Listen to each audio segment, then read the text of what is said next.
PTI रहनुमाओं के साथ वही हो रहा है जो MQM के साथ हुआ। माजी में बेनजीर को एक फौजी अदालत में क्यों लाया गया था? मजहर अब्बास का जबरदस्त तजिया।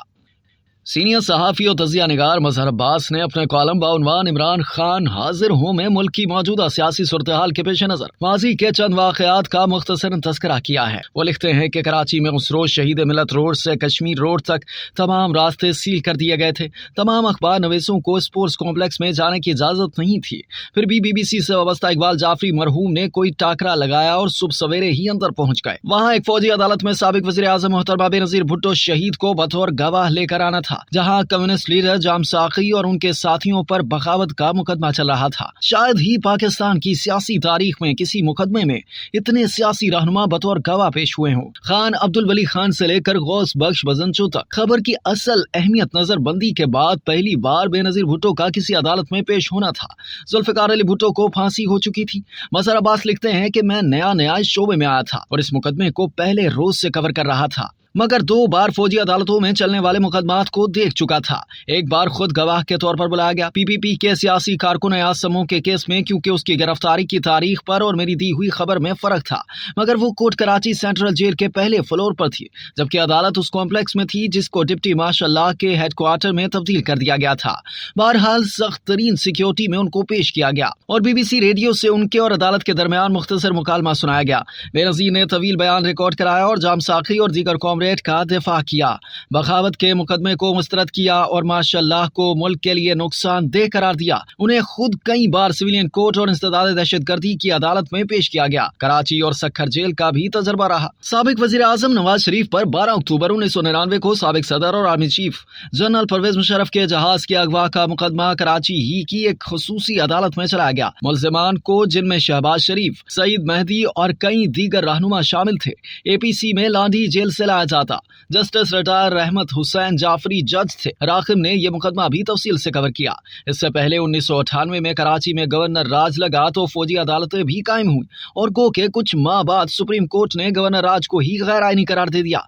अदालतें भी खत्म कर दी गईं, मगर उस दौरान गालिबन 2 डकैती के मुल्जिमान को सजाए मौत हो गई, जिसमें एक बंगाली का मुकदमा इंतहाई मुतनाज़ था। अहम बात यह थी कि सहाफियों को समा देखने की इजाजत थी। हमें सुबह सवेरे मलिर कैंट जाना पड़ता था। वैसे तो हमारी तारीख में रावलपिंडी साजिश केस से अगरतला साजिश, हैदराबाद ट्रायल में नेशनल अवामी पार्टी केस तक, फैज अहमद फैज से लेकर मौलाना मौदूदी और शेख मुजीबुर रहमान से जुल्फिकार अली भुट्टो तक, किसी को स्पेशल कोर्ट तो किसी को मिलिट्री कोर्ट और किसी को नाम नेहाज सिविलियन अदालतों से सजाए मौत तक सुनाई गई और भुट्टो का तो जुडिशियल मर्डर तक हुआ।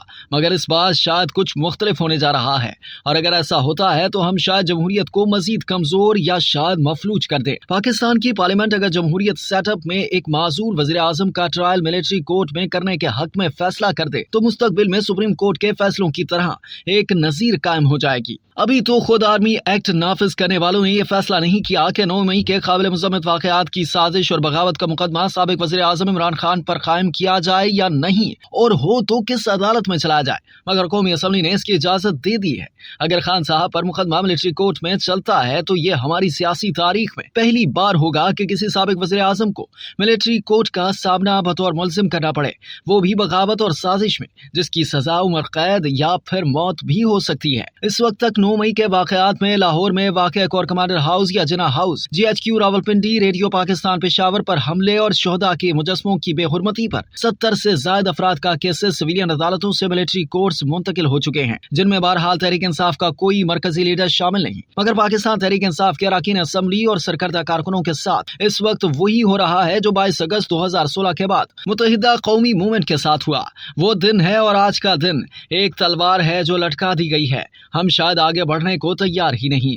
इस शहर कायद की सियासत तो बस बरस से फार्म हाउस या मखसूस बंगलों से की जा रही है। कभी कोई मुल्जिम बनकर हाजिर होता है तो कभी कोई गवाह। माफी हो गई तो आप मुशीर भी बन सकते हैं और वजीर भी। यहाँ तो वजीर आला बगैर अक्सरियत बने हैं। हम एक मेयर के इलेक्शन का रोना रो रहे हैं। मुझे तो उन 30 यूसी चेयरमैन की फिक्र है, क्योंकि अभी इश्क के इम्तिहान और भी हैं। इस पस मंजर में पाकिस्तान का सियासी मंजरनामा खुद इन सियासतदानों, दानिश्वरों, अदीबों, शायरों और सिविल सोसाइटी को दावत फिक्र देता है कि क्या इस मुल्क में कभी जमहूरी कल्चर फरोग पा भी सकेगा, जहां कलदम तंजीमों को, इंतहा पसंदों को स्पेस दी जा रही है, बातचीत हो रही है, और ये अमल खुद हमारे साबिक वज़ीर आज़म ने शुरू किया। वो भी अपने मुखालिफ सियासतदानों से बात करना पसंद नहीं करते थे। अली वजीर, इदरीस भट्ट और ना जाने कितने सियासी लोगों की गैर कानूनी हिरासत का दिफा करते थे। आज खुद उनकी पार्टी के लोगों पर मुश्किल वक्त है और वो खुद 100 से ज्यादा मुकदमात का सामना कर रहे हैं। बदकिस्मती से आज के हुक्मरान भी इसी डगर पर हैं। अगर जमहूरियत में भी इज़हार राय पर पाबंदी हो, सियासी कारकुन और सहाफ़ी गायब हों, किसी जमात या लीडर पर गैर एलानिया पाबंदी हो, इलेक्शन में भी मस्बत नताइज का इंतजार हो, वरना इंतखाबात मुलतवी करने की बातें हो रही हैं। अब अगर इसमें मिलिट्री कोर्ट्स का भी इजाफा हो जाए और वो भी साबिक वज़ीर आज़म पर, जिसको जमहूरी पार्लियामेंट की भी हिमायत हासिल हो, तो फिर कौन सा बेहतरीन इंतकाम और कौन सा बेहतरीन निजाम। अब तक के लिए इतना ही। मजीद जानने के लिए सब्सक्राइब कीजिए डेली जंग यूट्यूब चैनल और लाइक कीजिए डेली जंग फेसबुक पेज।